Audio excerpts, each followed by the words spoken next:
The $185,000 Patek Philippe watch gleamed ominously on Samuel Montgomery's wrist as his manicured fingers tapped an impatient rhythmic beat against the pristine white linen tablecloth.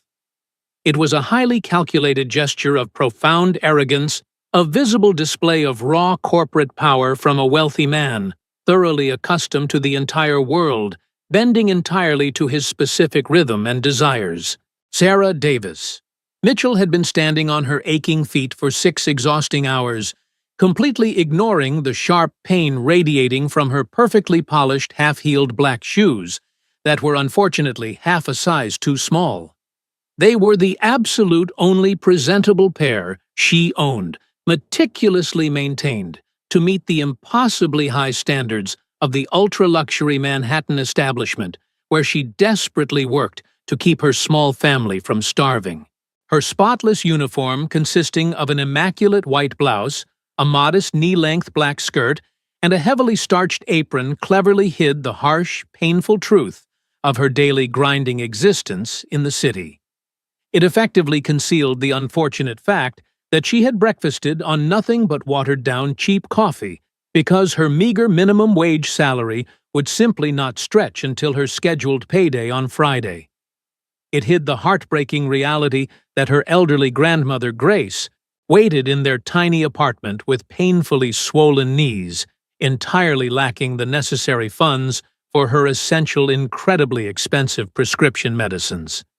Every single step Sarah took across the highly polished floors of that exclusive restaurant was a silent, incredibly fierce act of resistance against gnawing, hunger-crushing societal defeat and the threat of total oblivion. Yet absolutely nobody sitting in that glittering, opulent dining room looked at Sarah with even an ounce of genuine human recognition or basic respect. They simply looked right through her tired body. They only saw a nameless, faceless waitress, a mechanical entity whose sole purpose in life was to flawlessly serve $400 plates of gourmet food and pour $800 glasses of vintage wine. The prestigious establishment, famously known as the Manhattan Pinnacle, proudly occupied the exclusive 32nd floor of the Diamond Tower, widely considered the most expensive commercial building in New York City. Valued at a staggering $2.3 billion, the restaurant featured immense floor-to-ceiling glass windows that offered a breathtaking panoramic view of the illuminated city spreading out below them like a magnificent blanket of fallen stars. Sarah professionally approached Table 14 with her small leather-bound notepad securely in hand, having painstakingly learned how to walk without making a single sound and how to exist in their space without ever becoming a nuisance. "Good evening, gentlemen. Are you perfectly ready to place your order?" she asked, with a carefully measured, incredibly polite tone that betrayed absolutely none of her physical exhaustion or internal financial panic. Samuel Montgomery barely lifted his dark, calculating eyes for a fraction of a second to acknowledge her presence, looking every bit the ruthless corporate titan at exactly 34 years old. Wearing a flawless $6,000 bespoke Tom Ford suit that fit his athletic frame like a second skin, his square jawline was frequently described by leading financial magazines as thoroughly implacable and terrifying. Sarah, at 26 years old, possessed a beautifully delicate face, with remarkably strong, proud features, directly inherited from her resilient grandmother, paired with deep brown eyes that guarded entire libraries of unspoken tragic knowledge. She clearly did not pass his silent, highly judgmental test, as he completely ignored her polite greeting and abruptly turned toward his 3 European corporate guests, all wearing equally expensive, perfectly tailored business suits. Just let her wait in silence.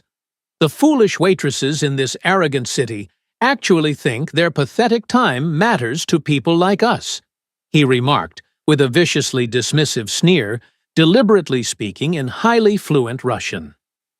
The European businessman chuckled softly, sharing a polite, complicit laugh that belonged exclusively to incredibly privileged men who had never been forced to wait for anything in their entire effortlessly wealthy lives. Sarah bravely maintained her flawless, completely professional smile, though her knuckles turned stark white as she tightly gripped her order pad, silently swallowing hard and counting the agonizing, painfully slow seconds inside her head. She patiently waited for 15 seconds, then 30 seconds, and finally 45 seconds, refusing to show even a single hint of the burning humiliation that threatened to completely overwhelm her professional composure. One of the European guests, a wealthy German executive sporting a neatly trimmed blonde beard, gave her a discreet, slightly apologetic hand signal, clearly feeling a tiny pang of guilt for his host's incredible rudeness.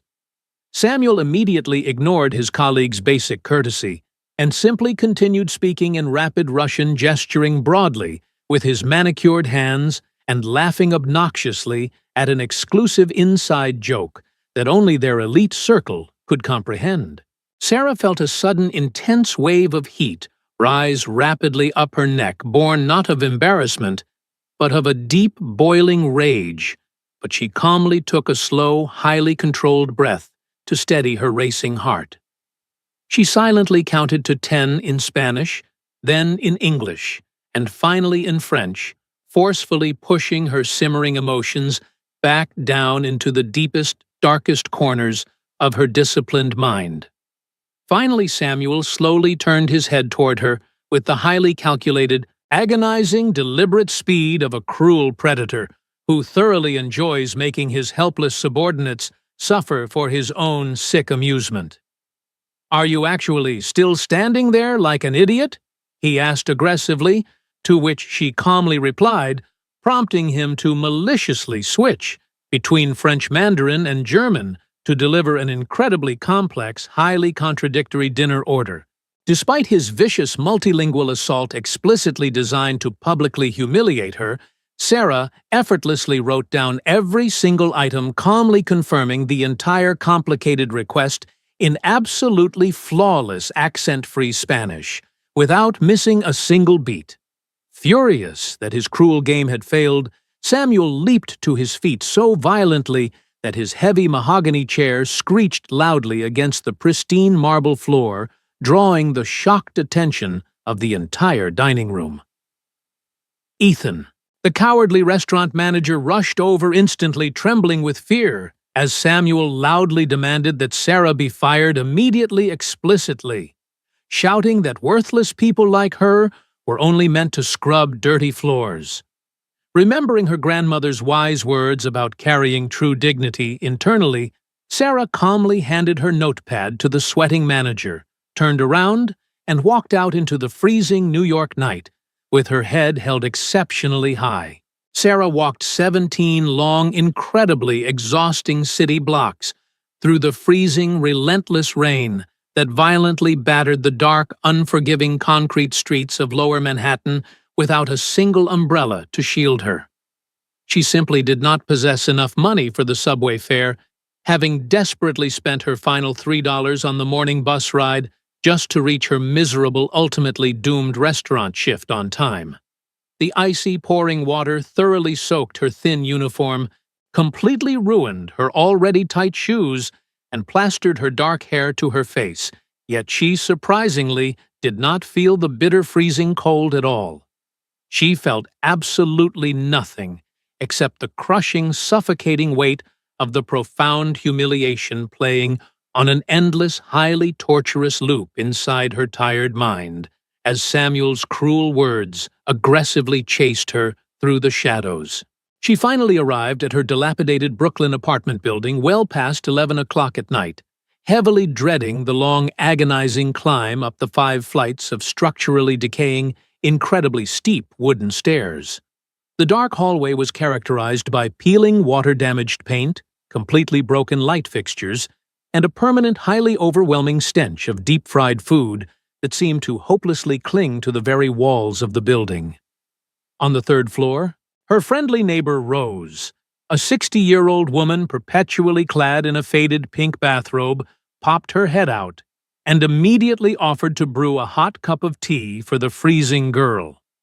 Sarah politely declined the warm, generous offer, explaining that she desperately needed to check on her waiting grandmother, and wearily continued her exhausting journey up to the fifth and final floor of the miserable building. She pulled out her heavily worn copy of the apartment key, which habitually jammed in the rusty, highly compromised lock, and aggressively pushed the heavy wooden door open with her bruised, aching shoulder. The tiny apartment instantly smelled strongly of dried chamomile flowers and soothing menthol rub, consisting of 2 minuscule bedrooms and a cramped, heavily stained bathroom with a permanently leaking, highly annoying shower head. The furniture was undeniably old and visibly worn, yet meticulously clean, lovingly covered with beautiful hand-knitted lace doilies that bravely attempted to add a tiny touch of faded, desperate elegance to the crushing poverty. Grace Mitchell was sitting quietly in her usual spot, an ancient faded green velvet armchair, with her severely swollen, highly arthritic hands resting gently upon a thick knitted shawl as she waited for her granddaughter. At 83 years old, Grace's hair was entirely white and pulled back into a severe tight bun, but her striking honey-colored eyes still saw far too much of the world's incredibly harsh, highly unforgiving truths. "Sarah, you are completely soaked to the bone, and your eyes are terribly red. Tell me exactly what happened tonight," Grace demanded softly, but with an underlying unbreakable firmness that commanded absolute immediate respect. Sarah allowed her heavy, cheap purse to drop onto the scuffed floor, kicked off her utterly ruined shoes, sat directly on the faded rug, and finally let the hot, incredibly bitter tears fall completely freely. She wept in total absolute silence, exactly as she had painstakingly learned to do during the incredibly hard, highly traumatic years following the tragic, completely unexpected death of her beloved hardworking parents. After 20 agonizingly long minutes of silent, heartbreaking weeping, Sarah finally found her voice and meticulously recounted absolutely everything, detailing every single cruel word, and the horrific, highly public humiliation she had endured. She tearfully described the flawless Russian translation, the French wine order, the Mandarin appetizers, Samuel's monstrously cruel, highly arrogant smile, and the manager Ethan's completely pathetic, highly predictable corporate cowardice in the face of wealth. When she finally finished her tragic story, Grace let out a long, incredibly heavy sigh that seemed to carry several dark, highly painful decades of suppressed, completely unacknowledged generational sorrow and absolute grief. "That horribly arrogant, viciously cruel man, you said his last name is Montgomery?" Grace asked, her fragile voice suddenly dropping to a highly dangerous, terrifyingly calm whisper that made the tiny room feel instantly colder. Grace slowly pushed herself up from the velvet chair, with immense, highly visible physical difficulty, her damaged knees loudly popping as she shuffled incredibly slowly toward her tiny, severely cramped bedroom in total silence. She returned exactly 5 minutes later, carrying a heavily rusted, incredibly old metal lockbox, roughly the exact size of a standard shoebox, and let it drop onto the fragile coffee table with a loud, resounding thud.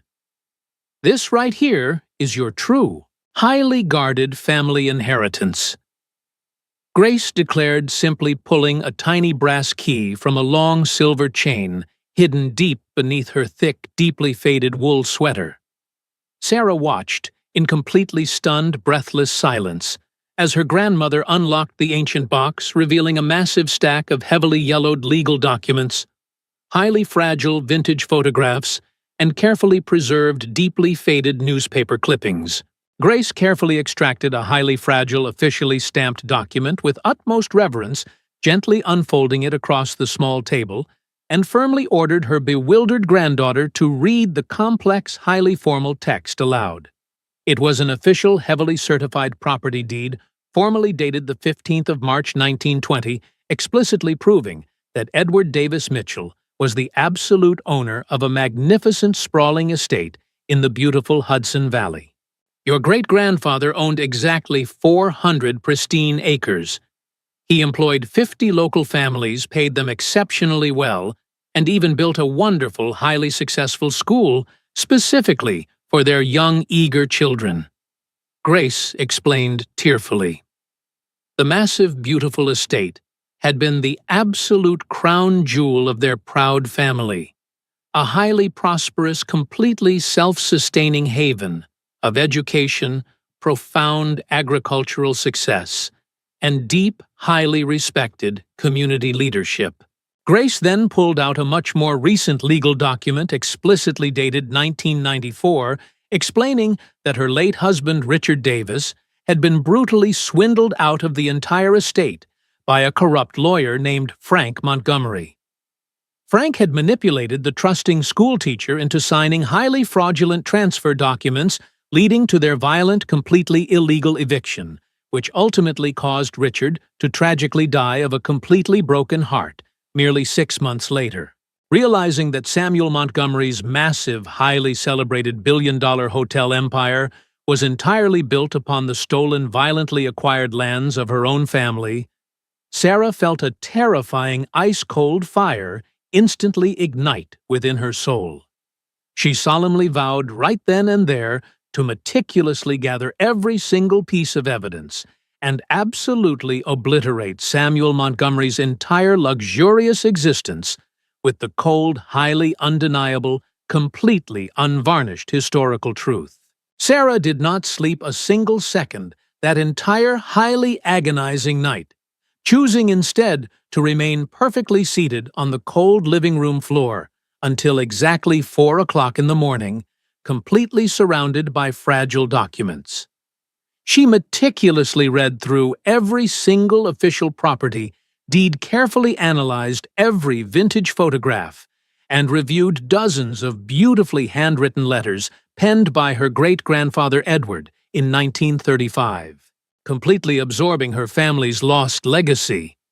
At exactly 5 o'clock in the morning, she made an unshakable, deeply profound decision that she was absolutely not going to hide from the world, nor quietly accept the cowardly, entirely unofficial dismissal from the restaurant.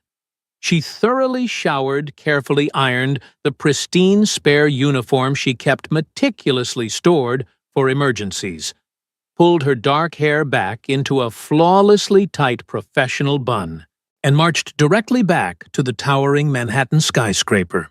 She arrived at the highly exclusive restaurant at exactly 10:30 in the morning, causing Ethan, the manager, to instantly turn as pale as a fresh, highly bleached bedsheet the exact moment she walked through the doors. "I came here to successfully complete my scheduled shift. Mr. Montgomery is absolutely not my legal employer, you are, and you entirely failed to formally terminate my employment contract last night," Sarah stated with razor-sharp efficiency. Ethan weakly opened his mouth to argue, but quickly closed it, nodding pathetically like a frightened little mouse, before rapidly disappearing into the safety of the bustling kitchen to completely avoid any further highly uncomfortable confrontation. Sarah meticulously checked the day's exclusive reservation list, her heart giving a massive, highly violent leap when she spotted a high-profile booking for Table 14 at exactly 1:55 in the afternoon for Samuel Montgomery. At precisely 1:55, the heavy, highly polished glass doors opened, and Samuel proudly strutted in, radiating the obnoxious, entirely unearned arrogance of a man completely convinced that his vast stolen wealth made him totally invincible. Following closely behind him were 6 incredibly powerful businessmen, including a completely new face, a broad-shouldered, highly imposing Russian-American billionaire named David Volkov, who possessed piercing blue eyes and a highly intimidating, powerful presence. Samuel stopped dead in his incredibly expensive tracks the absolute second he saw Sarah standing proudly by his reserved table immediately shouting loudly and aggressively, demanding that she be violently thrown out of the luxury building.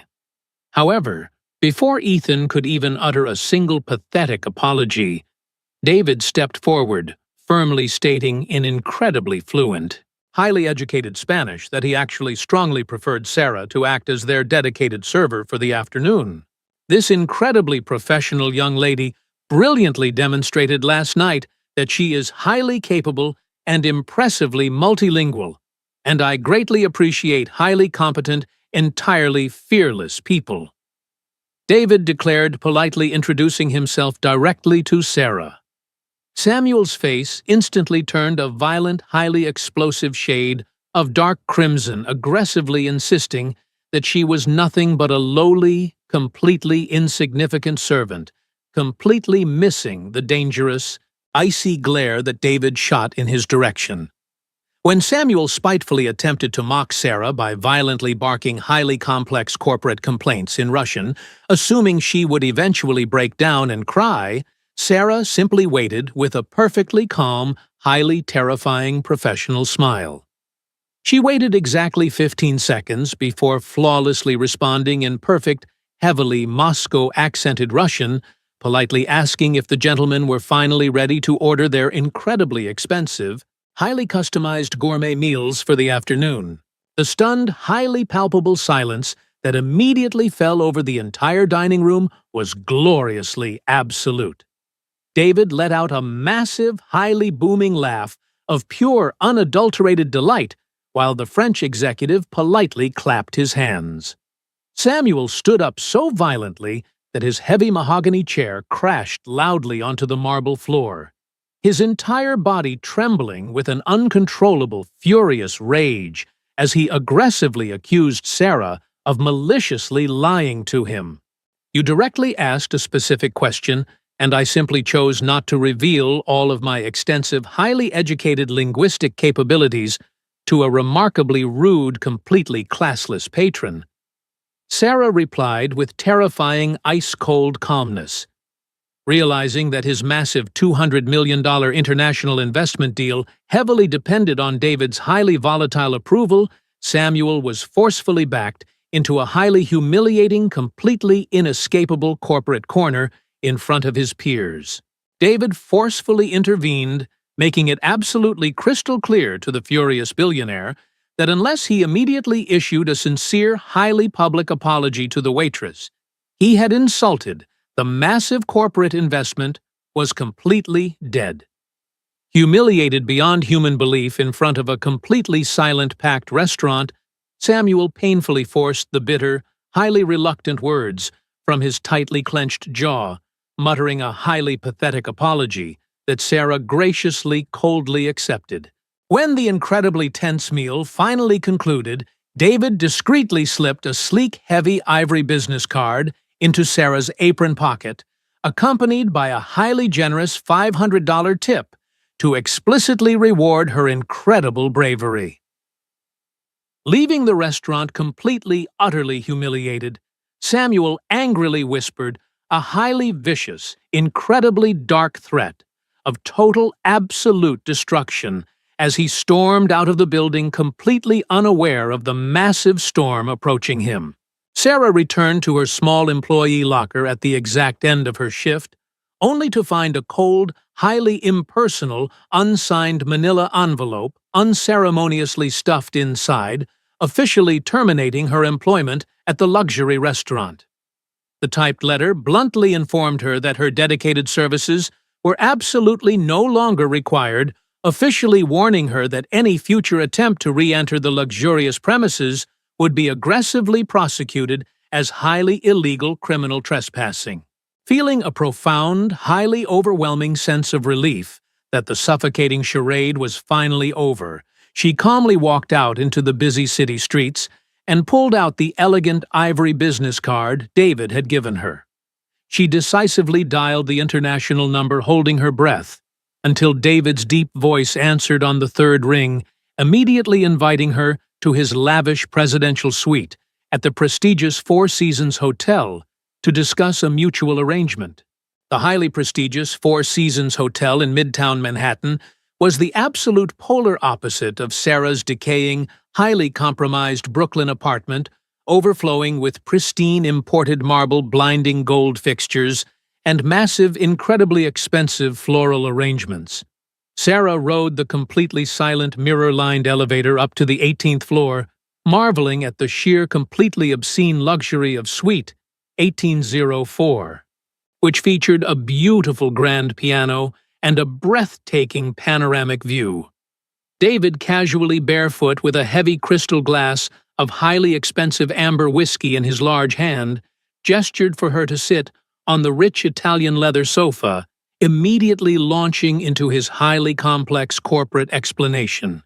He bluntly revealed that Samuel Montgomery had maliciously stolen exactly $3 million from his firm during a highly complex corporate transaction in Moscow, and he had been patiently waiting to utterly destroy the Montgomery empire. Sarah's hands tightly gripped her crystal water glass as she finally unleashed the heavy, completely heartbreaking truth, detailing the horrific, highly illegal 1994 land theft, orchestrated entirely by Frank Montgomery against her incredibly trusting grandfather. She spoke passionately for nearly an hour, meticulously detailing the forged documents, the sudden, highly violent police eviction, the tragic death of Richard Davis, and Grace's 3 decades of silent, agonizing suffering in crushing urban poverty. When she finally finished, David sat completely frozen in genuine shock, his expensive whiskey entirely forgotten, thoroughly disgusted by the horrific revelation that his arrogant business rival was completely financed by violently stolen, absolutely blood-soaked ancestral land. He immediately proposed a highly dangerous, intensely secretive alliance. He would completely finance the absolute best, most ruthless legal team in the country. And in return, Sarah would sell him a 30% stake once victorious. 3 days later, Sarah formally delivered every single piece of ancient, incredibly fragile documentation to a highly elite team of 5 ruthless corporate lawyers that David had specifically hired for this incredibly monumental, highly sensitive task. These brilliant, highly expensive legal minds locked themselves inside a secure, entirely windowless conference room, meticulously analyzing every single word, official seal, and faded signature for 2 grueling, incredibly exhausting weeks of non-stop, highly caffeinated investigation. Eventually, they discovered a tiny, highly technical, yet absolutely devastating legal flaw. The specific state notary who had officially certified the fraudulent transfer documents had actually been temporarily suspended from practicing law during that precise month. According to strict state property laws, any legal document certified by a suspended official was completely and utterly null and void, legally proving that the massive Hudson Valley estate still entirely belonged to the Davis-Mitchell family. However, Samuel Montgomery's highly paid private investigators had quickly discovered Sarah's secret meetings with David, prompting the terrified billionaire to aggressively order a highly illegal immediate midnight break-in at Grace's specific 5th-floor Brooklyn apartment. At precisely 3:17 in the morning, Grace Mitchell suddenly awoke her finely tuned survival instincts, screaming that a highly dangerous, completely unauthorized intruder was desperately searching through her worn wooden furniture with a small flashlight. She quietly retreated safely, locked her bedroom door, and immediately dialed the emergency contact number David had provided, trusting entirely in the highly specialized, heavily armed security team that was covertly watching her building. 90 seconds later, Victor David's massive, heavily scarred head of personal security flawlessly tackled the hired burglar, violently subduing him and happily securing a fully recorded, highly incriminating confession regarding Samuel's completely illegal, desperate corporate orders. The very next morning, Victor safely escorted Sarah and Grace to a highly discreet, perfectly secure location in the city to meet a 92-year-old woman named Catherine Reynolds, who had been Richard's loyal, deeply terrified secretary. Catherine wept bitterly as she emotionally confessed to directly witnessing Frank Montgomery's brutal, highly manipulative fraud, tearfully admitting she had accepted a $100,000 bribe to remain completely silent because her children were starving. I watched him quietly slip the highly fraudulent transfer documents into the stack of standard updates, and when he explicitly threatened my life, I took the dirty money and watched your grandfather lose absolutely everything. She sobbed. Grace gently held the weeping woman's incredibly fragile hands, firmly assuring her that while her past silence was highly damaging, her current bravery would finally destroy the corrupt empire and beautifully restore their stolen family legacy. In a truly stunning, completely game-changing twist, Catherine slowly walked to her old closet and retrieved a highly preserved, carefully hidden folder containing absolute, completely undeniable proof of the massive 1994 corporate conspiracy. She had secretly photocopied the original, completely unadulterated documents before they were illegally altered, and she had successfully intercepted a highly incriminating, personally signed letter from Frank Montgomery explicitly proving the massive, highly illegal notary bribery. These explosive, perfectly preserved documents completely sealed the absolute legal doom of the Montgomery Empire, forever providing George Vance, the highly brilliant lead attorney, with the exact ammunition needed to completely obliterate Samuel in federal court. With the burglar's recorded confession securely in hand and Catherine's incredibly powerful historical evidence verified by top experts, the highly elaborate, completely inescapable legal trap was finally perfectly set for the arrogant, entirely doomed billionaire. Samuel Montgomery had not slept a single minute in 3 excruciatingly long days, effectively transforming his pristine 40th floor executive office into a highly chaotic, smoke-filled war bunker completely littered with scattered legal briefs and panic. His senior corporate attorney, an incredibly expensive 60-year-old legal shark named Arthur Carter, sat directly across the massive mahogany desk, delivering the absolutely catastrophic news regarding the highly aggressive, completely unexpected civil lawsuit filed against them. The audio recording of you explicitly ordering the violent residential break-in is entirely authentic, and the case has been officially assigned to the notoriously incorruptible, absolutely ruthless Judge Margaret Thompson. Arthur stated with grave, terrifying finality. Realizing that his immense wealth and powerful political connections were suddenly entirely useless, Samuel made a highly desperate, completely unforgivable decision. Totally disregarding Arthur's frantic, highly desperate pleas to simply surrender the stolen properties peacefully. Samuel covertly contacted a highly dangerous, completely professional underground hitman, explicitly offering him $500,000 to violently break into David Volkov's luxurious hotel suite and permanently silence anyone standing in his way. The completely unmemorable, cold-eyed assassin happily accepted the massive bounty, casually promising to deliver the incredibly valuable historical documents by early Friday morning, fully prepared to utilize lethal, entirely uncompromising force to achieve his highly illegal objective. At exactly 2:30 on Friday morning, the heavily armed hitman effortlessly picked the complex electronic lock of Suite 1804 at the Four Seasons, creeping silently into the pitch-black room with a suppressed handgun drawn. However, the suite was entirely empty of any documents. Instead, it was heavily rigged with hidden cameras, and Victor flawlessly tackled the intruder from the shadows, brutally breaking his nose and easily disarming him within seconds. Victor happily played the highly incriminating audio recordings of Samuel explicitly ordering the violent armed extraction, successfully forcing the bleeding, completely terrified hitman to fully confess to the massive conspiracy to avoid 20 years in prison. At exactly 8 o'clock that very same morning, While Samuel nervously paced his luxurious office, waiting for confirmation, a heavily armed team of federal police officers violently kicked open his expensive mahogany doors with absolute terrifying authority.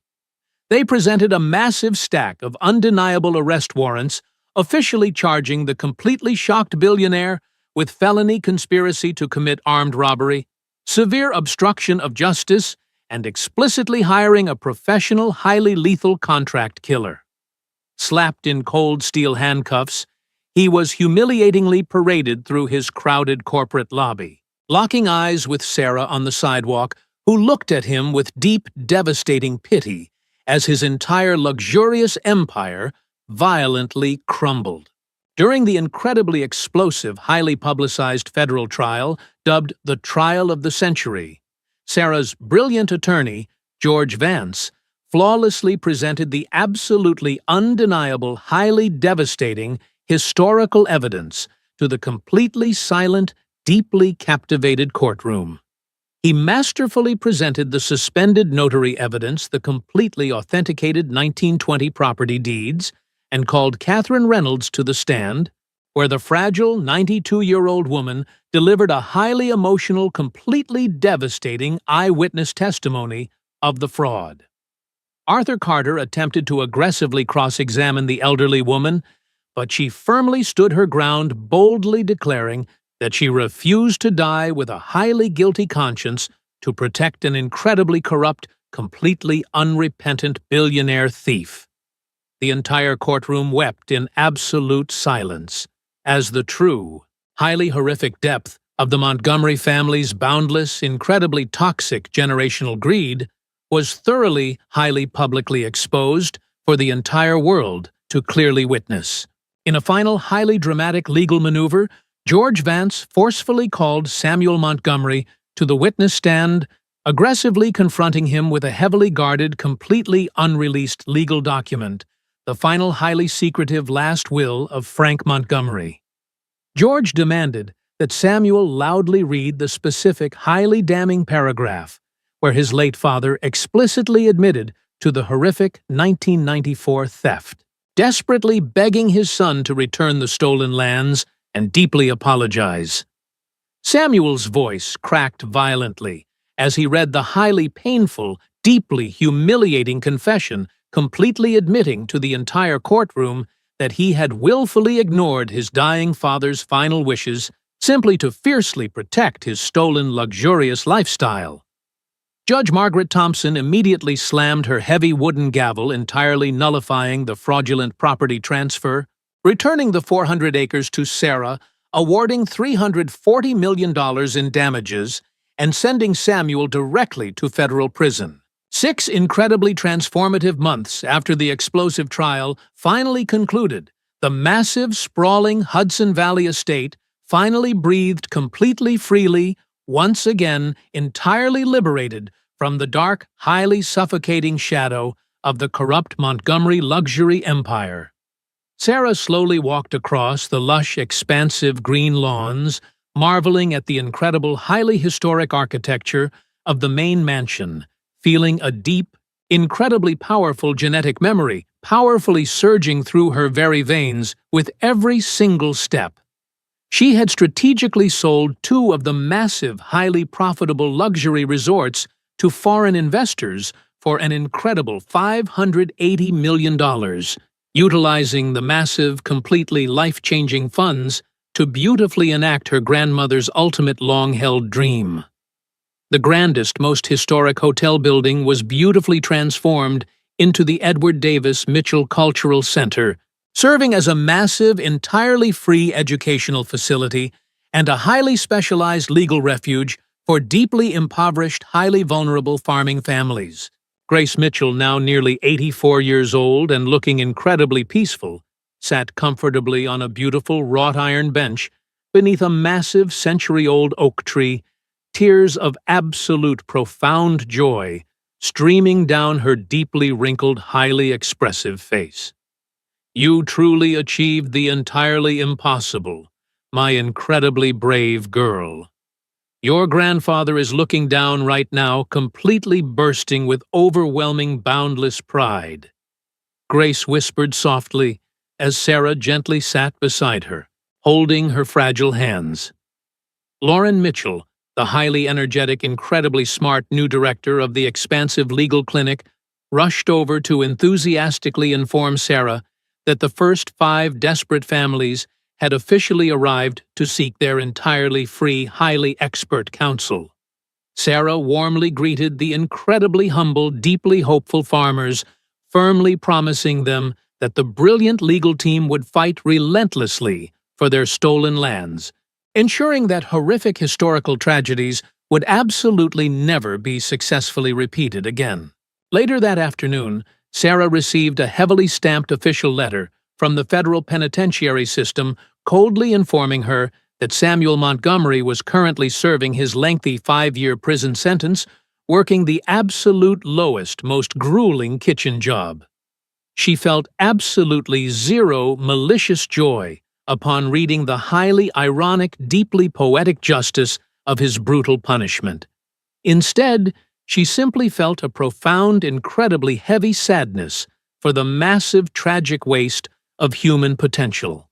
That evening, David Volkov called from Moscow to happily inform her that he had successfully acquired Samuel's remaining European assets at an incredibly massive discount, formally offering Sarah his absolute, completely unwavering future support and eternal gratitude. She stood by the massive window of her beautifully restored ancestral bedroom, finally feeling completely at peace with her incredible, highly dangerous journey toward absolute, completely undeniable historical justice and true, lasting familial redemption. 5 highly successful, incredibly busy years later, the educational center was absolutely thriving with hundreds of fully funded, highly eager students. But the immense joy was deeply tempered by the incredibly peaceful passing of Grace Mitchell. She died quietly in her sleep at exactly 90 years old, surrounded by absolute love, and was lovingly buried beside her beloved husband Richard on a quiet, incredibly beautiful green hill overlooking the vast restored estate. Shortly after the beautiful, highly emotional funeral concluded, a significantly aged, completely humbled man wearing very cheap, highly faded denim clothing slowly approached the quiet gravesite. It was Samuel Montgomery, newly released from federal prison seeking closure.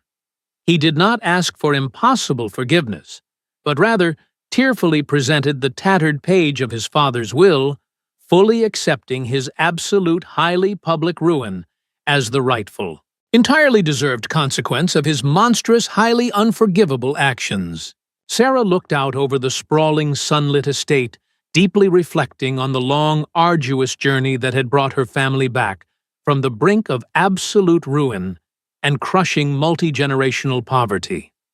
True justice, she finally understood with profound clarity, was never truly about seeking brutal, destructive revenge against those who had deeply wronged you in the past, as revenge is merely a highly toxic poison that destroys the vessel carrying it. True, lasting justice was fundamentally about bravely restoring the essential human dignity that had been so maliciously stolen and fiercely protecting the highly vulnerable from ever suffering the exact same heartbreaking, completely devastating fate. For older generations who have quietly weathered life's harshest storms and suffered profound, incredibly silent losses, the ultimate triumph is never found in the total destruction of an enemy, but in the miraculous, highly healing power of planting new seeds of hope. By firmly breaking the dark, insidious generational cycles of cruelty, she proved that immense wealth can never purchase a clean conscience, and demonstrated that a truly noble, forgiving heart can brilliantly transform even the darkest family history into a radiant beacon of enduring hope.